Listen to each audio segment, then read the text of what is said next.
En manchette aujourd'hui, soirée réussie pour la rencontre pour le possible recours collectif contre la fonderie Orne et nouveau bus des foreurs dévoilé. Le TVA Nouvelle Midi commence maintenant.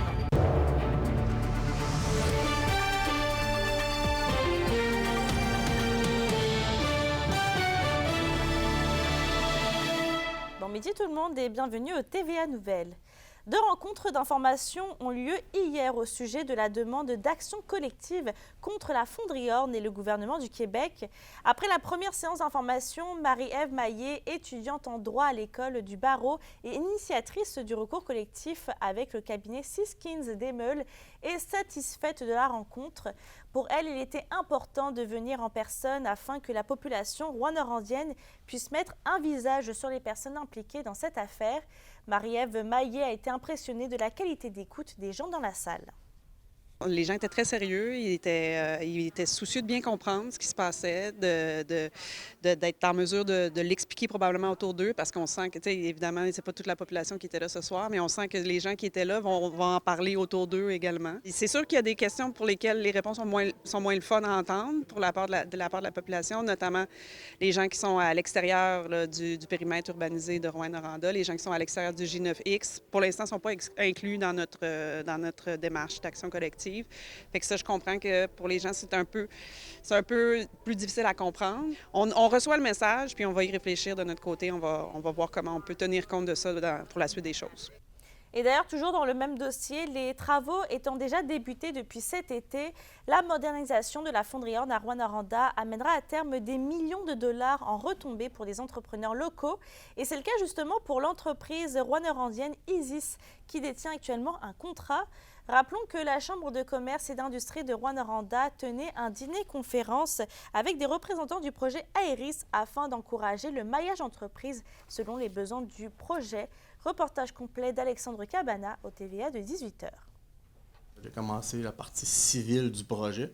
Donc, le projet Aeris est décollé pour eux autres là, depuis cet été. C'est un projet d'envergure. Puis, ce que j'aime, c'est que l'attitude, mettons, de Glencore et Aeris, c'est vraiment d'encourager, mettons, les entrepreneurs de la région, les entrepreneurs locaux, à la place de dire, bon, on va aller chercher avec un gros entrepreneur de l'extérieur. Donc, pour nous, c'est très avantageux. Puis, je pense que les retombées vont rester en région en grande partie. Fait que ça, c'est bien. Très, très bien. Dans les faits divers maintenant, l'identité de l'homme ayant péri sur la route 117 à la hauteur de Cadillac hier est désormais connue. Il s'agit de Mario Saint-Laurent de Saint-Dominique-du-Rosaire. Rappelons qu'une camionnette est entrée en collision avec son véhicule tôt jeudi matin. Aucune piste n'est encore privilégiée par la Sûreté du Québec, l'enquête étant toujours en cours. Et on reste dans les faits divers puisque Adam Dumont-Papati a été retrouvé sain et sauf dans le secteur de la municipalité de Lac-Simon. On rappelle que la Sûreté du Québec avait demandé l'aide du public pour retrouver l'homme de 35 ans, résident de Sainte-Adèle. Comme ce dernier est originaire de la région, les autorités avaient des raisons de croire qu'il pouvait se trouver dans la région. Et parlons éducation, les écoles de l'Abitibi-Témiscamingue affichent un niveau moyen de réussite scolaire. C'est ce que dévoile le palmarès des 468 écoles secondaires du Québec, publié ce matin par le Journal de Montréal, et classé en fonction d'une cote globale variant entre 0 et 10. Et dans l'ordre de réussite, on retrouve la région. L'école Gilbert-Héberge à Témiscamingue avec une cote de 6,8. Les écoles La Source et d'Iberville de Rouyn-Noranda avec des cotes de 6,5 et 6,4. L'école Marcel-Raymond à Lorrainville avec une cote de 6,2. Et l'école Le Tremplin de Malartic avec un résultat de 5,7. Cette note est déterminée entre autres grâce aux réussites scolaires obtenues par les 4e et 5e secondaires aux examens ministériels de juin 2022. La question du jour TVA, une présentation de Mobilier Bélan qui vous offre depuis plus de 50 ans un service de qualité et un grand choix de matelas mobilier électro au prix compétitif que vous recherchez. À la question du jour, on vous demande, trouvez-vous que les écoles de la région en font assez pour la réussite scolaire? Pour voter et commenter, rendez-vous au tvaabitibi.ca.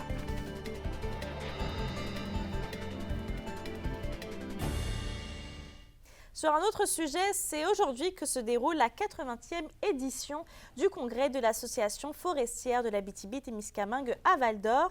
Et c'est sous le thème « Dans le feu de l'action » que se déroule l'événement. À la suite de l'ampleur des feux de forêt qu'on a connus cet été, la FAT souhaite dresser un bilan et souligner le travail des nombreux intervenants qui ont fait face aux catastrophes naturelles. On passe au secteur minier. Un atelier participatif a eu lieu mardi soir à Val-d'Or en lien avec la déviation du cours d'eau Keriens du projet minier Marban Alliance. Une trentaine de personnes ont participé aux échanges. Qu'Emilia La Liberté. La déviation du cours d'eau Keriens à Val-d'Or fait beaucoup réagir à la suite de l'atelier participatif qui s'est tenu mardi soir par Minière 3. Depuis, 7 groupes environnementaux dénoncent catégoriquement le réaménagement du cours d'eau du projet Marban. Bien, d'abord, il faut rappeler qu'il y a seulement 8 de l'or qui sert à faire des produits utiles. Ça fait que 92 c'est uniquement pour faire soit des bijoux ou des lingots d'or. Il y a des projets qui sont acceptables, il y a d'autres projets qui le sont moins. Celui-là est carrément inacceptable. Du côté environnemental, du côté social et du côté économique, il n'y a aucune justification de détruire 15 km de terrain et scraper une rivière pour 1 gramme d'or par 3 tonnes de déchets. Dans une lettre envoyée au président de Minière 3, les organismes dénoncent le manque de transparence. Pour l'organisme Au Secours, la destruction des écosystèmes est inquiétante. Pour nous, c'est vraiment de la destruction. Parce que déjà, on va perdre 90 d'après le promoteur lui-même, on va perdre 90 de la superficie de la rivière en la faisant passer ailleurs. Tout le lit de l'actuelle rivière Keriens va évidemment être détruit. Puis si des fosses sont creusées là, ben il n'y a rien qui va revenir à son état initial. Du côté de Minière 3, les contestations ont été entendues. Comme l'affirme la vice-présidente du développement durable, les discussions et les réflexions doivent demeurer au cœur du projet minier. Nous, on accueille tout commentaire de toute partie prenante parce que notre idée, c'est vraiment d'optimiser tout le projet, incluant cette déviation-là. Toujours selon Mirza Tavares-Bello, la déviation du cours d'eau Keriens n'est pas que négative et est nécessaire à l'exploitation du minerai. Il y a une opportunité parce qu'il y a un passif environnemental dans ce cours d'eau-là, des activités passées et actuelles. Donc, en la déviant, nous, on va pouvoir traiter ces sédiments qui sont contaminés par le passé. C'est vraiment un ensemble pour le projet Marban Alliance. Donc, on a fait notre étude de préfaisabilité. L'étude économique a démontré qu'il faut aller chercher les ressources selon les différentes fosses projetées. Fait que ça fait partie intégrante du projet. La compagnie Minière 3 poursuit les prochaines étapes du projet Marban Alliance. D'ailleurs, une étude de faisabilité est prévue dès début 2024. Qu'Emilia La Liberté, RNC Nouvelles, Val-d'Or. Et c'est hier soir que s'est déroulé le show queer au QG de Rwanda. Les gens pu prendre part aux festivités mettant de l'avant la communauté LGBTQ+, avec les humoristes Joël Prudhomme, Trana Wintour et Charlie Morin. Et ce soir, ce sera au tour du Carrefour Jeunesse Emploi d'Abitibi-Ouest de vous présenter sa première soirée d'humour. Au sport, on retrouve Johan Carrière qui se trouve au centre Annico Eagle puisque les foreurs ont dévoilé ce matin leur nouvel autobus de voyage. Et Johan, on peut dire quand même que l'annonce tombe à point pour le vert et or. Partent sur la route pour un deuxième voyage dans les maritimes cette saison dès la semaine prochaine, donc vont pouvoir déjà faire usage de ce nouvel autocar.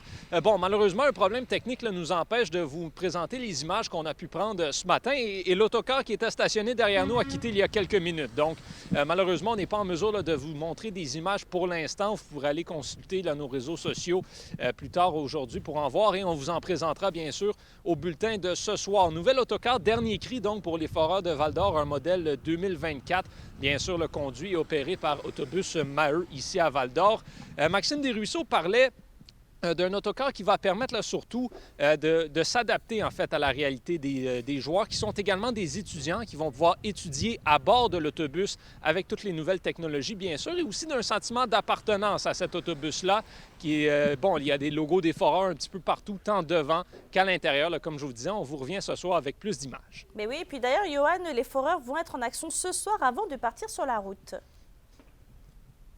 Oui, exact. Match ce soir contre l'Armada de Blainville-Boisbriand. Il y en a un autre demain aussi qui est prévu contre les Voltigeurs de Drummondville. Donc, deux équipes là, qui performent quand même, somme toute, bien cette saison. Du côté des Foreurs, là, on sait qu'on a pu mettre fin à cette séquence de défaites lors du dernier voyage sur la route du côté de Chicoutimi et Bécomo. D'ailleurs, les Foreurs, selon l'entraîneur-chef, ont quand même bien joué, ont bien fait contre le Dakar de Bécomo, la première équipe au classement général de la LHJMQ. Donc, ça va être de répéter ce qui s'est déroulé durant ce voyage-là pour le succès de l'équipe. Et on rappelle aussi que ce soir, bien, c'est le match en rose dans le cadre du mouvement Le Hockey pour vaincre le cancer.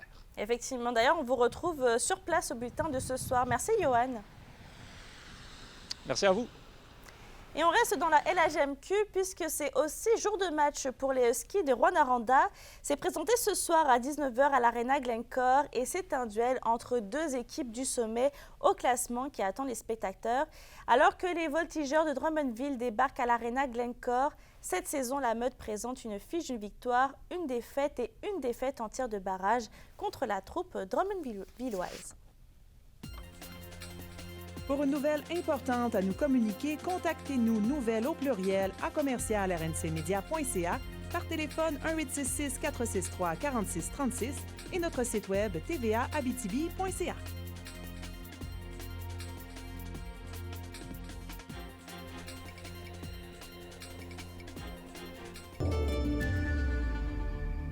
À la météo, on a vu tout à l'heure par la fenêtre que la neige commence à tomber. Eh bien, pour aujourd'hui, c'est généralement nuageux avec des averses de neige dans la région. Côté température, les températures sont plutôt stables. Vous voyez à l'écran près de 0 degré. Pour ce soir et cette nuit, c'est la même tendance avec des nuages et un 40% de probabilité d'averses de neige sur tous les secteurs. Il va faire un minimum entre moins 14 et moins 9 degrés avec un refroidissement éolien autour de moins 16 et même de moins 18 au cours de la nuit. Avant de se quitter, la boutique Chlorophylle de Rouyn-Noranda a annoncé la fermeture de ses locaux situés aux promenades du Cuivre. Sur ce, je vous souhaite de passer une très bonne journée. Faites attention surtout sur les routes et à tout à l'heure.